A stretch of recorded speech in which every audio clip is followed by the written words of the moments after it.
오늘도 좋은 날을 살아갑니다. 하나님이 주신 날이기에 이 날이 좋은 날인 줄 믿습니다. 하나님, 그것이 믿음인 줄 믿습니다. 하나님이 주신 날을 살아가고 있고 하나님이 주신 때를 살아가고 있을 때 그것이 분명한 믿음의 결과들을 드러낼 줄 믿사오니 하나님이 주신 날을 살아간다는 것이 확신해지는 저들 되게 하여 주시옵소서. 이번 한 주도 그렇게 출발해 봅니다.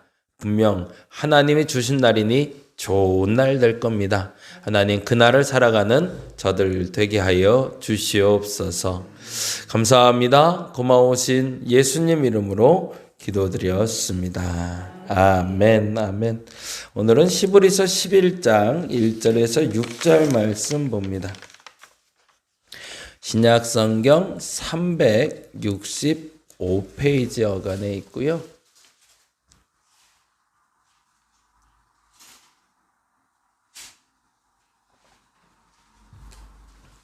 신약성경 365 11장 1절에서 6절 우리 같이 한 목소리로 천천히 읽도록 하겠습니다. 믿음은 바라는 것들의 실상이요 보이지 않는 것들의 증거니 선진들이 이로써 증거를 얻었느니라. 믿음으로 모든 세계가 하나님의 말씀으로 지어진 줄을 우리가 아나니 보이는 것은 나타난 것으로 말미암아 된 것이 아니니라. 믿음으로 아벨은 가인보다 더 나은 제사를 하나님께 드림으로 의로운 자라 하시는 증거를 얻었으니 하나님이 그 예물에 대하여 증언하심이라. 그가 죽었으나 그 믿음으로써 지금도 말하느니라. 믿음으로 에녹은 죽음을 보지 않고 옮겨졌으니 하나님이 그를 옮기심으로 다시 보이지 아니하였느니라. 그는 옮겨지기 전에 하나님을 기쁘시게 하는 자라는 증거를 받았느니라. 믿음이 없으는 하나님을 기쁘시게 하지 못하나니 하나님께 나아가는 자는 반드시 그가 계신 것과 또한 그가 자기를 찾는 자들에게 상 주시는 이심을 믿어야 할지니라. 아멘. 이 본문을 가지고는 3월 13일 날 제가 설교를 한번 했는데요. 그거 복귀 한번 해보면서 잠깐 얘기하고요. 그리고 오늘 얘기 조금 더 구체적으로 좀 해보려고 합니다. 그때 얘기 드렸던 게 뭐냐면 믿음의 애칭에 대해서 얘기 드렸어요. 사랑하면 사랑하는 사람에게 애칭이라는 게 생겨요. 예를 들어서 연애할 때 아내나 아니면 그 사랑하는 여인에게 뭐 애기야라고 부르던가 여보가 아니라 다른 단어들을 쓰잖아. 뭐 이쁜이라던가 뭐 이런 단어들을 쓰는 것처럼 그리고 예쁜 애완견을 키우면 애완견에게 이름을 붙여주잖아요. 그러면 그 말은 뭐냐면 그 모든 강아지 중에 이 강아지는 나하고 특별한 관계가 있다. 그래서 뭐 뽀삐라고 부르기도 하고 이런 걸 부르는 이유는 특별한 애칭이 생겨서 나와 특별한 관계가 생겼다라는 단어가 됩니다. 오늘 본문에서도 역시 동일하게 얘기하고 있는데 믿음의 결과가 무엇인가에 대해서 이렇게 얘기하고 있죠. 결론적으로 말하면 6절인데요. 이렇게 되어 있습니다. 믿음이 없이는 하나님을 기쁘시게 하지 못하나니 하나님께 나아가는 자는 반드시 뭐래요? 그가 계신 것, 거기다 줄 쳐놓자고 그랬어요. 그가 계신 것을 믿어야 된다. 아까 기도할 때 말씀드린 것처럼 오늘이 좋은 날입니다. 왜 좋은 날이 되냐면 하나님이 주신 날이기 때문입니다. 이게 우리의 믿음의 고백이죠. 오늘 하나님이 계시기 때문에 오늘은 좋은 날이 될 겁니다. 그것이 믿음의 선포입니다. 첫째는 그가 계신 것, 하나님이 계신 걸 알아야 되고요. 그래야 그분이 이 일을 하신다는 것도 안다는 거죠. 그 다음에 뭐라고 되어 있죠? 또한 그가 자기를 찾는 자들에게 상 주시는 이심을 믿어야 된다. 첫째는 오늘이 좋은 날이 될 겁니다. 왜 좋은 날이 될 거냐면 하나님이 내게 주신 날이기 때문입니다. 그 날이라 믿는 사람들은 오늘 하나님이 상을 주실 겁니다. 그 상은 뭐죠? 오늘 좋은 날이 될 겁니다. 근데 만일에 이 날에 하나님이 계시지 않고 내가 시작한 날이고 내 불평이 시작한 날이고 내 원망이 시작한 날이라면 오늘의 결과는 그 불평의 결과, 불만의 결과가 날 겁니다. 이건 무슨 말이냐면 어제 잠자리에서 혹은 어제 잠들기 전에 내 안에 있었던 그 감정을 그대로 안고 일어나서 오신 분들은 다른 느낌일 거라는 거예요. 그래서 오늘도 그러면 어제에 대한 후회, 어제에 대한 원망, 그 말 좀 하지 말걸, 그렇게 살지 말걸, 그렇게 행동하지 말걸 이라는 후회로 아침을 일어나서 왔다면 오늘 이 시작하는 이 시간도 찌뿌둥한 거죠. 근데 그거는 내가 시작을 한 거죠. 그날은 내가 시작해 놓은 거거든요. 사실은 어제 우리 동민이랑 야구랜다 축구 보러 갔다 왔거든요. 너무 좋았거든요. 근데 그 행복한 것을 안고 자고 일어나니까 아침에 찌뿌둥하지 않고 개운하다는 느낌이 든다는 거죠. 왜요? 어제 좋은 일이 있었거든요. 내가 스스로 좋은 일을 갖고 일어나도 좋은데 하물며 하나님이 주신 좋은 날이라 믿고 일어난다면 그 결과는 이루 말할 수 없이 좋은 그 상을 받을 수 있다는 거죠. 근데 중요한 건 그 상이 뭐냐가 중요합니다. 그래서 그 상에 대해서 4절과 5절에 이렇게 얘기합니다. 4절 말씀 보니까 이렇게 되어 있네요. 믿음으로 아벨은 가인보다 더 나은 제사를 하나님께 드림으로 의로운 자라는 증거를 얻었으니 하나님이 그 예물에 대하여 증언하심이라. 그 다음 말이 중요하네요. 그가 죽었으나 거기다 줄쳐놓자고 3월 13일에 말씀드렸어요. 죽었어요. 근데 예배를 드리다가 죽은 사람인데 이 사람에 대해서 믿음의 사람이라고 이야기하고 있단 말이죠. 그게 왜 가능하냐는 거예요. 애칭 때문에 그래요. 아까 말한 대로 그날이 좋은 날이 될 걸 믿었어요. 누구는요? 아벨은요. 왜요? 하나님께 예배 드리는 날이니까. 근데 그날 죽었단 말이에요. 그러면 이 사람이 우리가 생각할 땐 좋은 날인가요? 아니요. 좋은 날 아니에요. 근데 아벨에겐 그날이 좋은 날이 됐어요. 왜요? 그날에 아벨은 이런 말을 들었거든요. 4절 다시 들어볼까요? 믿음으로 아벨은 가인보다 더 나은 제사를 하나님께 드림으로. 그 다음에 중요해요. 뭐라고 돼 있죠? 의로운 자라 하시는 증거를, 그 애칭을 받았대요. 그는 예배를 드리다 죽은 사람이지만 그 죽음으로 말미암아 사람들 앞에서는 어떻게 예배 드리다 죽어? 예배 드리다 죽는 건 너무 서글픈 거 아니야? 너무 억울한 거 아니야? 라고 말할 수 있는데 그는 그렇게 예배 드리는 그 하나님의 좋은 날을 맞이함으로 어떤 결과를 가져왔대요? 하나님 앞에 의로운 자라는 애칭을 얻었대요. 그러면 저 하늘에 가면 우리가 아벨을 하나님이 부르는 소리를 들을 겁니다. 저 하늘에서 하나님은 아벨을 뭐라고 부를까요? 저 의로운 자야 라고 부르시겠죠. 마찬가지로 믿음의 에녹 이야기가 5절에 이렇게 기록됩니다. 같이 한번 볼까요? 믿음으로 에녹은 뭐라고 되어 있어요? 이 사람은 반대네요. 아벨은 죽었어요. 그렇죠? 그리고 에녹은 안 죽었어요. 이건 무슨 말을 하고 있는 걸까요? 이것도 굉장히 중요한 단어인데 죽음이 우리가 그런가 사랑하는 사람은 죽음이 갈라놓지 못한다는 표현이 있잖아요. 하나님 앞에 죽음은 별로 중요한 게 아니다라는 얘기죠. 우리가 아는 생명의 끝이 죽음이라고 착각하고 있는데 그게 아니라는 겁니다. 하나님이 시작하시는 생명은 우리의 죽음 후에 다시 시작되거든요. 어디서? 저 천국에서요. 그러다 보니 잠시 단절이고 분리일 뿐이지 그 죽음이 하나님과 우리의 관계를 끊는 도구는 아니라는 얘기입니다. 그러니 그 죽음 넘어간 사람이라던가 아니면 죽은 사람이라던가 그건 상관없어요. 죽음을 넘어서 에녹은 하나님 품에 갔고 아벨은 죽어서 하나님 품에 갔을 뿐이지 그 과정이 다를 뿐이지 뭐가 똑같다는 거죠? 결과는 똑같다는 얘기거든요. 그러면 우리가 믿음의 사람이라면 이쯤에서 매우 놀라운 사실을 발견하게 되는 거죠. 죽음이 우리에겐 단절이 아니라는 거예요. 이게 어마어마한 거죠. 그래서 이 얘기를 하시면서 한 가지 더 중요한 단어를 얘기하시는 게 5절입니다. 믿음으로 에녹은 죽음을 보지 않고 옮겨졌으니 그 다음에 뭐래요? 하나님이 그를 옮기심으로 다시 보이지 아니하였느니라. 그가 옮겨지기 전에 뭐래요? 그게 중요하죠. 옮겨진 다음에 이야기를 들은 게 아니라 옮겨지기 전에 뭐예요? 죽음을 보지 않고 저 하늘나라로 올라가기 전에 이 땅에 있을 때라는 얘기죠. 이 땅에 있을 때 뭐라고 들었대요? 하나님을, 네, 그렇죠. 하나님을 기쁘시게 하는 자라는 증거를 받았대요. 이게 뭐죠? 에녹이 받은 애칭이죠.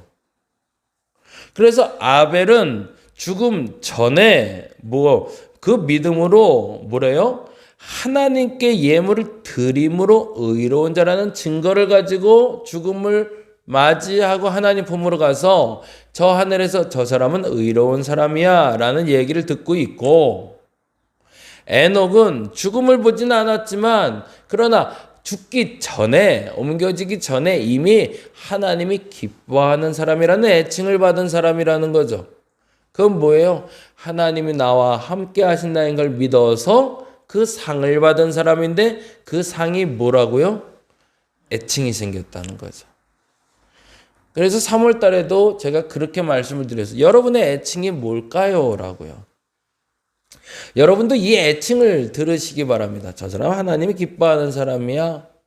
저 사람은 의로운 사람이야. 라고 누군가가 말해주는 애칭이 아니라 하나님이 여러분을 그렇게 불러주시기 바랍니다.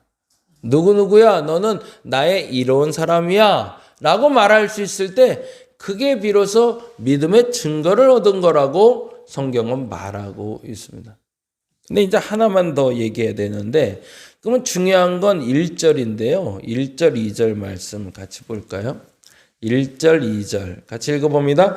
믿음은 바라는 것들의 실상이요 보이지 않는 것들의 증거니. 그렇다면 믿음이 그 증거라는 걸 어떻게 아냐는 거죠. 그렇죠? 그것만 알게 되면 하나님의 그 애칭을 우리도 받을 수 있는 거니까. 그리고 이렇게 얘기하네요. 2절, 선진들이 이로써 증거를 얻었느라. 선진이라는 단어에 동그라미를 해놓죠.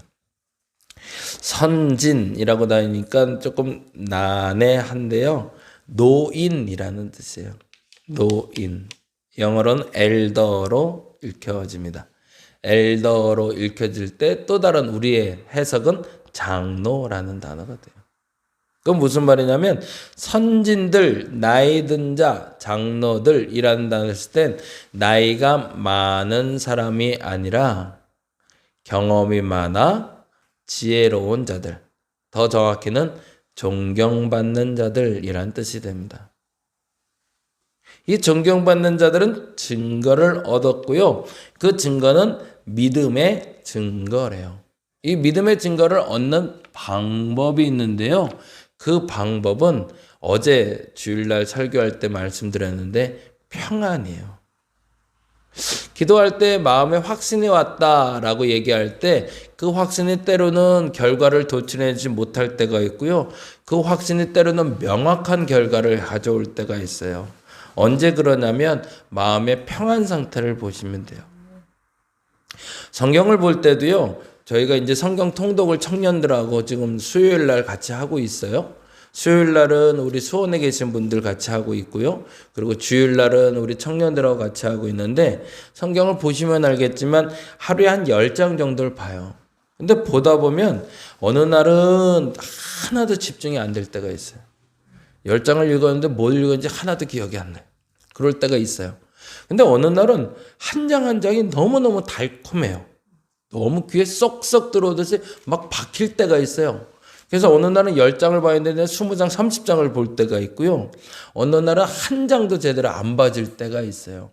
뭐가 다른 걸까요? 그 마음의 평강 상태가 다른 거예요. 그 마음에 딴 생각이 많고 그리고 어수선한 마음이 되었을 땐 한 장을 봐도 집중이 안 되거든요. 근데 이게 마음에 확 평안이 찾아오면 한 절 한 절이 그냥 귀에 쏙쏙 박혀요. 세상 안 읽히던 에스겔서가 막 보이기 시작하고요. 막 그때부터 읽어지기 시작해요. 그리고 막 깨달아지기 시작하거든요. 그게 믿음의 증거거든요. 믿음의 증거를 얻을 때 가장 큰 특징으로 나타나는 건 성경을 볼 때 마음에 평안이 찾아오는 거예요. 근데 또 하나 특징이 있어요. 기도할 때도 마찬가지예요. 우리 기도하면서 응답받았다는 얘기 하잖아요. 그때도 똑같습니다. 마음에 막 기도하는데 갑자기 이거 해야겠다는 생각이 들 때가 있어요. 그럴 때는 바로 아멘 하지 마시고 2, 3일을 동일한 기도를 한번 해보셨으면 좋겠어요. 그러면 첫날에 만일에 예를 들어서 예를 듣는 거예요. 내가 길을 가다 10,000원을 주실 거라는 확신이 왔어요. 근데 다음날 기도하는데 불안해. 아닌 것 같아요. 그러면 아닌 거예요. 근데 다음날 기도하는데 또 10,000원짜리를 또 주실 것 같아요. 그 다음날 기도하는데 또 10,000원짜리를 주실 것 같아요. 그러면 하나님이 주실 거예요. 이게 뭐가 다른 거냐면 하루 달리 불안이 찾아오는 거면 그건 믿음의 확실이 아니에요. 어제와 오늘이 동일하게 흔들리지 않는 믿음이 생겼을 때 그걸 평안이라고 얘기합니다. 그러니까 내가 목적을 가지고 기도해요. 당연히 뭐 서울대 가고 싶어요. 고대 가고 싶어요. 건강해지고 싶어요. 근데 아무리 기도해도 마음에 불안해요. 그러면 응답이 아니에요. 그냥 내 소원일 뿐이죠. 근데 그 어느 날 갑자기 기도하는데 어라? 마음이 편안해요. 그리고 될 것 같아요. 근데 다음날 기도했는데 어라? 정말 될 것 같아요. 그리고 한 3일까지도 변함이 없어요. 그러면 그 기도는 응답되신 걸로 여러분이 믿으셔도 돼요. 거의. 무슨 말이에요? 그 믿음의 증거가 내게 똑 하고 열매로 떨어질 때까지 두 가지가 필요하다는 거죠. 첫째는 기다리는 게 필요하고 뭘 기다린 거죠? 마음의 평안이 올 때까지. 그걸 기다려낼 수 있는 사람이 뭐 한다는 거죠? 그 믿음의 증거인 응답을 받을 수 있다는 거죠. 그러면 여기서 이제 한 가지만 더 말씀드리고 끝낼게요. 그러면 기다린다는 게 뭘까라는 거죠. 그거 어제 오래 참음이라는 단어로 해석을 해드렸는데 오래 참음이라는 단어의 어원이 뭐냐면요. 내려놓다라는 단어와 분노라는 단어의 합성을 해요. 그건 뭐죠? 오래 참는다는 건 화내는 걸 내려놓는 거예요. 하나님 앞에 기다릴 때 이게 어디까지 참아야 될지 어디까지는 안 참아야 될지를 내가 구분하는 것이 아니라 하나님이 그 응답을 주실 때까지 분노하지 않고 기다릴 수 있는 사람, 그 사람에게 하나님은 평안을 주시고 그 평안을 주신 후에 내게 주고자 하는 것을 응답해 주신다는 얘기입니다. 그 증거를 얻은 게 아벨은 제사를 드릴 때 그 상태를 경험했다는 얘기고요. 에녹은 옮겨지기 전에 그 상태를 경험했다는 얘기예요.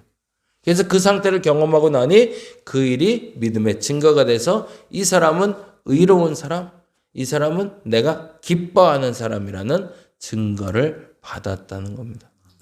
오늘 이 시간 다시 한번 여러분에게 요청드립니다. 하나님은 여러분을 뭐라고 부르실까요?